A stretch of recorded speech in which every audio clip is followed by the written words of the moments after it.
உட்காந்துருக்க ஆள்கிட்ட பூரா போய் சக்கரை நோய் இருக்கான்னு கேளுங்க. எல்லாரும் இருக்குதுன்னு சொன்னால் அசையாமே இருந்தால் டயபிட்டிஸ் வந்துருங்கிற கான்செப்டை நீங்கள் ஏற்றுக்கங்க, நானும் ஏற்றுக்கிறேன். இந்த வீடியோவை கூட நம்ம அதுக்கப்புறம் எடுத்துருவோம். டயபிட்டிஸ் அகெயின் டயபிட்டிஸ் பேசியே ஆகணுங்க. ஏன்னா இது என்னோடய 2வது வீடியோ டயபிட்டிஸ் பற்றி நான் பேசுகிறது. இந்த வீடியோவில் நான் என்ன சொல்ல வர்றேன் அப்படின்னா, அசையாமல் இருந்தாலே சக்கரை நோய் வந்துடும் அப்படின்னு சொல்லி ஒரு மூட நம்பிக்கை மாதிரி க்ரியேட் பண்ணி உங்களெல்லாம் பயமுடுத்தி உங்கள் மனசுக்குள்ளே இறங்கி ஸ்டூல் போட்டு சேர் போட்டு சிமெண்ட்டில் கட்டி திண்டு கட்டி ஸ்ட்ராங்காக உட்காந்துருக்க உங்கள் அந்த எண்ணத்தை வெளியே தூக்கி போடுறதுக்காக இந்த வீடியோ பதிவு. சரி, அசையாமல் உட்காந்துருந்தாலே சக்கரை நோய் வந்துடும் சொல்கிறீங்க. நீங்கள் ரோட் சைடில் பார்க்குறீங்க, எவ்வளவோ பேர் ஃபிசிக்கலி சேலஞ்சு கடை வச்சு உட்கார்ந்த மாதிரி இருப்பாங்க. கண்ணு தெரியாது, எஸ்டிடி பூத் வச்சுருந்தாங்க. இப்போ எஸ்டிடி பூத் நிறைய பார்க்க முடியல. பட் எனிவே அவங்கெல்லாம் ஏதோ ஒரு தொழில் பண்ணிகிட்ருக்காங்க. அவங்க ஒரு புக்கு விற்பாங்க உட்காந்துக்கிட்டு, சரியா?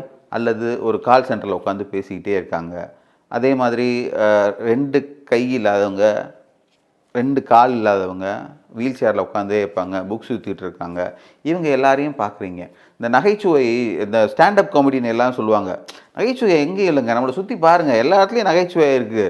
மாணவன்கிட்ட நகைச்சுவை இருக்குது, ஏற்ற வீட்டுக்கார நகைச்சுவை இருக்குதுன்னு சொல்கிற அந்த நகைச்சுவையெல்லாம் எடுத்துக்கிறீங்களே, ஏன் நம்ம கண்ணு முன்னாடி இருக்க மனுஷங்களுடைய சிரமங்கள் மேலேயும் அவங்க இருக்க சிட்டிங் பொசிஷன் மூலமாகவும் நகைச்சுவை எடுக்க வேண்டாம்? நீங்கள் பண்ணுறது தான் நகைச்சுவையாக இருக்குது.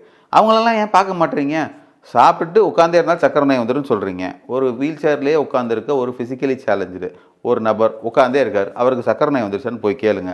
அவருக்கு இந்த மாதிரி வீல் சேர் உட்காந்துருக்க எல்லா உட்காந்துருக்க ஆள்கிட்ட பூரா போய் சக்கரை நோய் இருக்கான்னு கேளுங்க. எல்லாரும் இருக்குதுன்னு சொன்னால் அசையாமே இருந்தால் டயபிட்டிஸ் வந்துருங்கிற கான்செப்டை நீங்கள் ஏற்றுக்கங்க, நானும் ஏற்றுக்கிறேன். இந்த வீடியோவை கூட நம்ம அதுக்கப்புறம் எடுத்துருவோம். கேட்டுட்டு சொல்லுங்கள், கமெண்ட்ஸில் சொல்லுங்கள்.